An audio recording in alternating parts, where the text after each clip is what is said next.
बोलो जयकारा बोल मेरे श्री गुरु महाराज की जय। सौभाग्यशाली प्रेमी गुरमुखों, ये जो संपूर्ण संसार है ये सुखों और दुखों का सागर है और ये संसार समझ रहा है कि ये जो मनुष्य है ये भी इसके मोह माया में फंस गए, ये भी दुखों के सागर में फंसा हुआ है।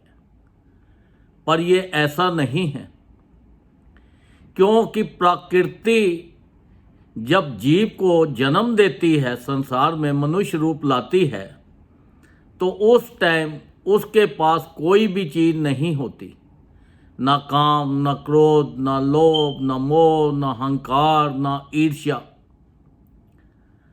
तो वो बड़ा एक सरल होता है।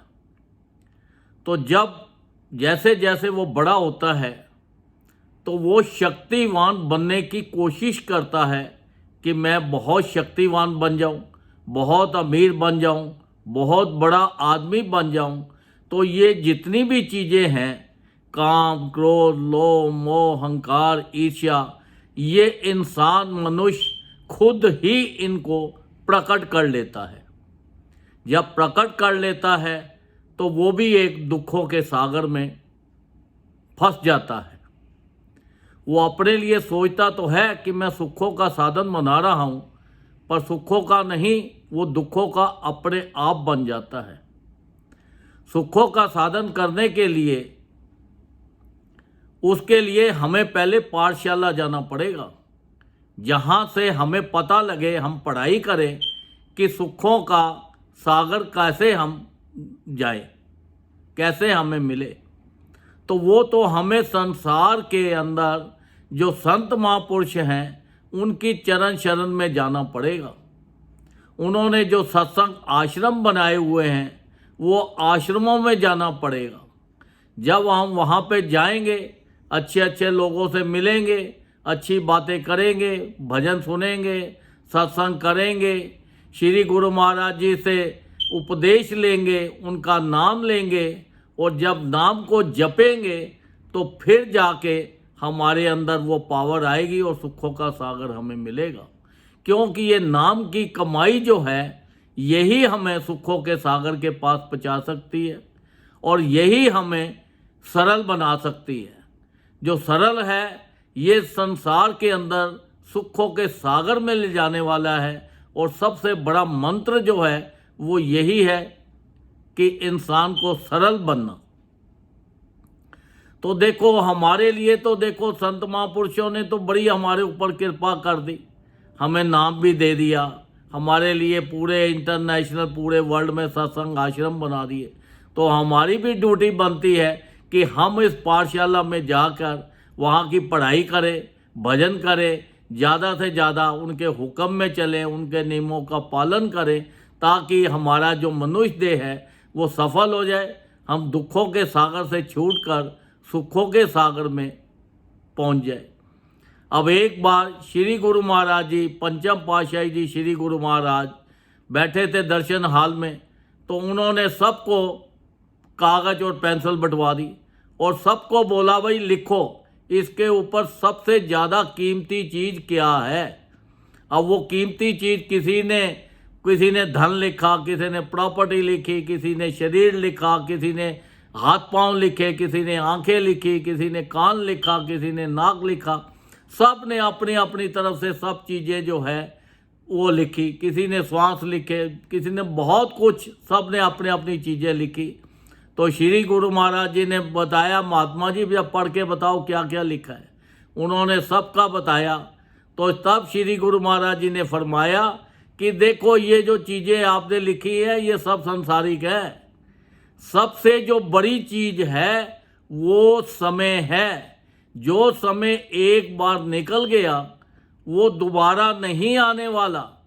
ये समय आपको उस परमात्मा ने दिया है, इस समय का पूरा पूरा लाभ लो। ये जो मनुष्य देह तुम्हें मिली है ये लंबे समय के लिए नहीं है, ये बहुत कम समय के लिए मिली है। इसके अंदर ज़्यादा से ज़्यादा आप भजन करो। जितना आप ज़्यादा से ज़्यादा भजन करोगे उतना आपको सुख और आराम मिलेगा। ये संसार की भी सब खुशियाँ मिलेंगी और परलोक की भी सब खुशियाँ मिलेंगी। देखो संत महापुरुष तो हमारे ऊपर हर तरह से कृपा करते हैं। उन्होंने तो हमारे लिए देखो कितने आसान तरीके बना दिए कि देखो ये कलयुग है, इसके अंदर इंसान का मन जो है ये सांसारिक चीज़ों में ज़्यादा फंसे रहना है और धार्मिक तरफ नहीं जाना। तो इसको कैसे बचाया जाए, उन्होंने उनके लिए 5 नियम बना दिए। श्री आरती, पूजा, सत्संग, सेवा, सिमरन और ध्यान। जो श्रद्धा सहित करे निश्चय हो कल्याण। कि जो भी ये विश्वास के साथ ये 5 नियमों का भी पालन कर लेगा तो उसका भी कल्याण हो जाएगा। क्योंकि ये 5 नियम क्या है, ये हमारा एक कवच है, ये हमारी रक्षा करते हैं। जो संसार में देखो संत महापुरुष जो है ये परमात्मा का ही रूप है और इंसान का रूप धारण करके ये संसार में अवतरण करते हैं। और इनकी कोशिश यही होती है कि जो अच्छी रूहें हैं वो हमारे पास आए और उनका कल्याण कर दे, उन्हें 84 लाख योनि से बचा दे, उनके दुख कट के उनको सुखों में परिवर्तन हो जाए। क्योंकि देखो सारा संसार तो इनकी शरण में नहीं जाने वाला। ये तो बड़ी अच्छी पवित्र आत्मा होती है, विरली आत्मा होती है, बड़े विरले गुरमुख होते हैं जो उनकी चरण शरण में जाते हैं। और उनसे भी ज़्यादा विरले होते हैं जो पूरा ध्यान उनके अंदर लगाते हैं और उनके हर हुक्म को मानते हैं।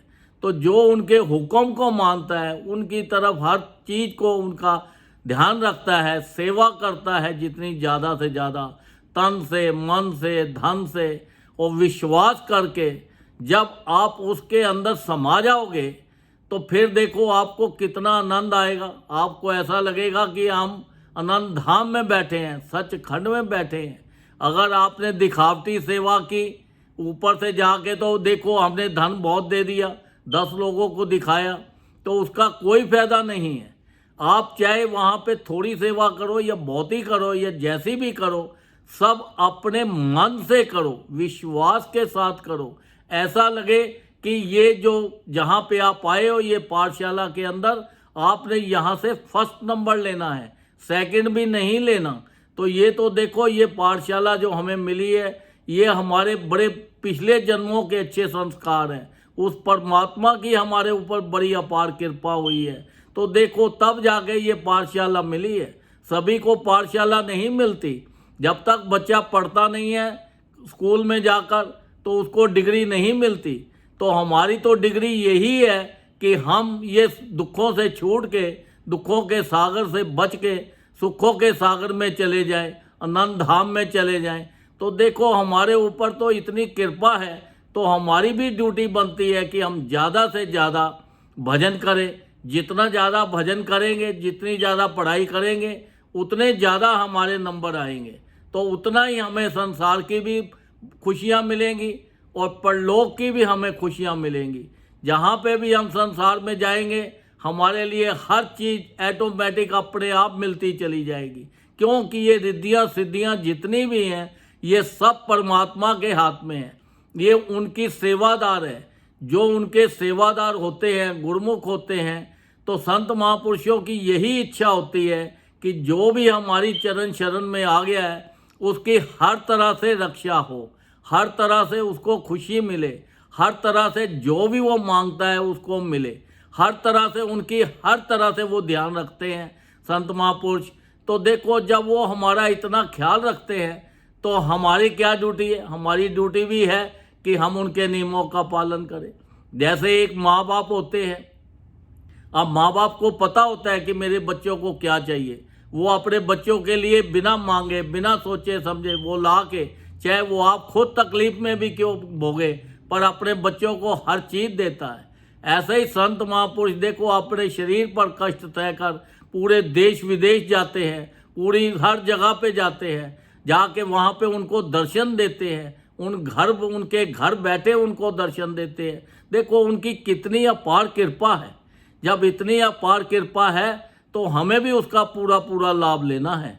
ऐसा ना हो कि हम सत्संग में तो जाए तो सत्संग के अंदर बैठकर और कहीं ध्यान हमारा घर हो या बाहर हो या बिजनेस में हो या कहीं और हो, तो ध्यान हमारा बाहर है तो सत्संग में हम बैठे हैं तो हमें उसका पूरा लाभ नहीं मिलेगा। जब भी आप सत्संग में जाओ तो आपका ध्यान पूरा उस सत्संग में होना चाहिए कि देखो, जब आप पूरा ध्यान आपका उसमें होगा तो आपको आनंद ही कुछ और आएगा।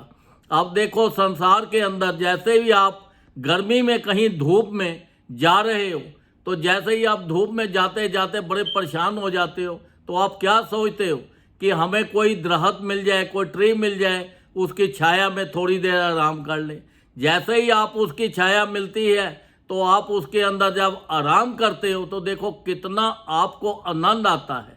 और जो पेड़ होता है उसको भी खुशी होती है कि देखो ये दुखी इंसान आया है और मेरी छाया में बैठ के इसको कितना सुख मिल रहा है। तो ऐसे ही संत महापुरुष हमारे ऊपर दरख्त की छाया की तरह हमारे ऊपर बैठे हैं, हमारे ऊपर इतनी कृपा कर रहे हैं, तो उनकी कृपा का पूरा पूरा लाभ लेना है, हमें पूरा आनंद लेना है। ज़्यादा से ज़्यादा भजन करके अपने जीवन का पूरा पूरा ये मनुष्य देह जो मिली है, बड़े थोड़े से टाइम के लिए जिस काम के लिए हम आए हैं वो काम को पूरा करना है, ताकि हमारा लोक भी सुखी हो जाए और हमारा परलोक भी सुखी हो जाए और हम ये दुखों के छुटकारे से छूटकर और उस आनंद धाम में चले जाए। बोलो जयकारा, बोल मेरे श्री गुरु महाराज की जय।